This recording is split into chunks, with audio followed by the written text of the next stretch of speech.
For 5 days, every reading we've checked has lived inside the script itself. Temperature 85, voltage equals 10.8, typed straight into the code. But real vehicles don't hand you numbers this way.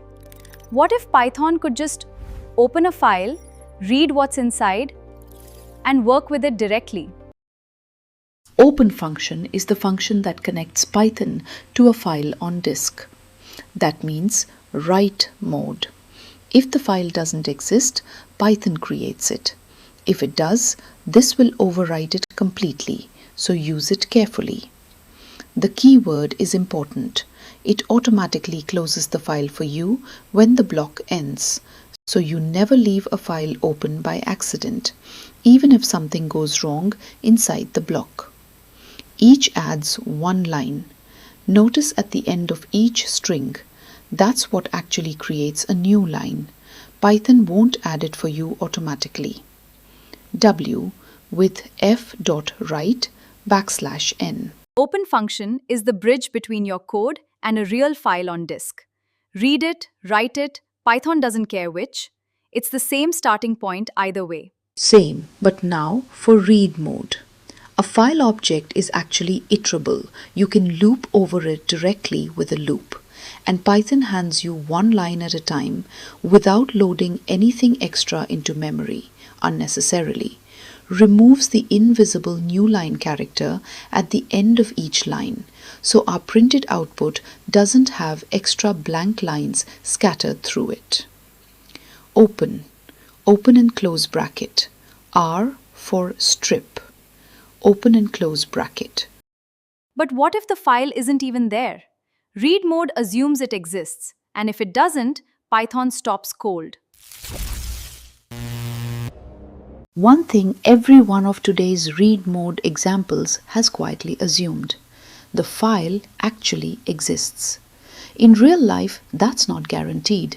Someone might send you the wrong file name, or the export never finished.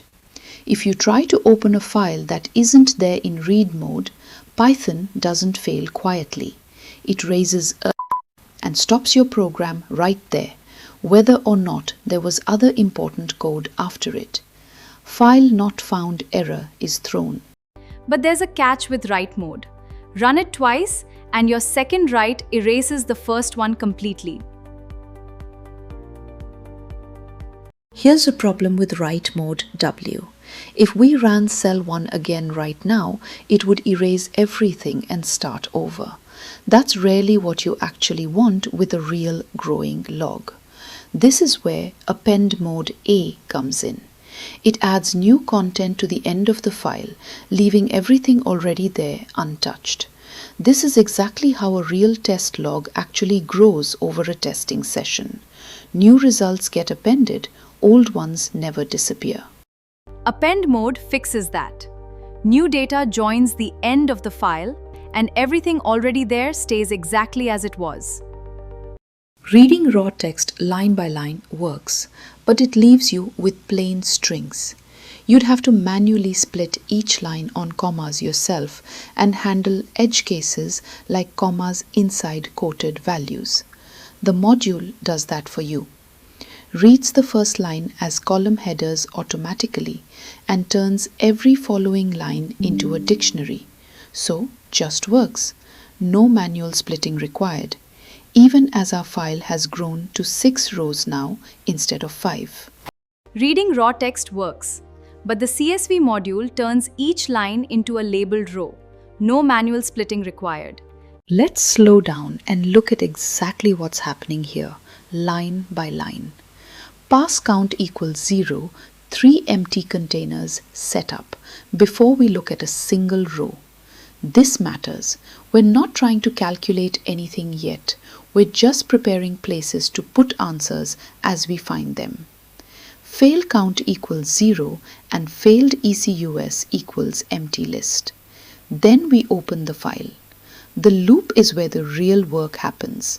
It runs once for every row in the file, and each time through is a fresh dictionary holding that one row's data. Reader for row in reader row. Inside the loop, This is day 4's conditions, but notice it's not checking a variable we set ourselves. It's checking a value that came from a real file that we've never actually looked at directly. We're trusting the data if row result equals pass. If it's a pass, that's shorthand for take pass count, add 1, and save it back into pass count.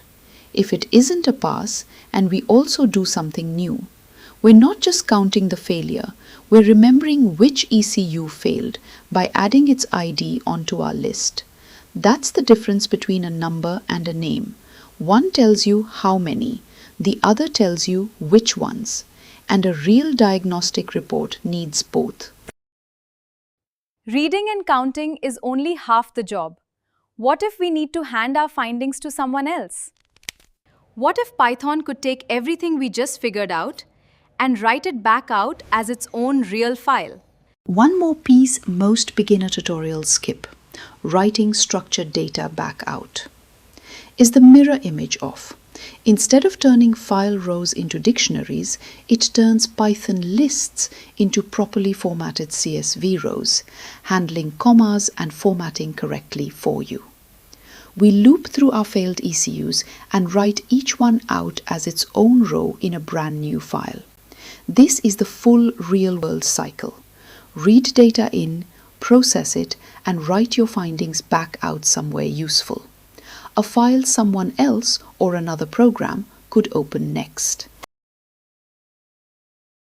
That's the full real-world cycle.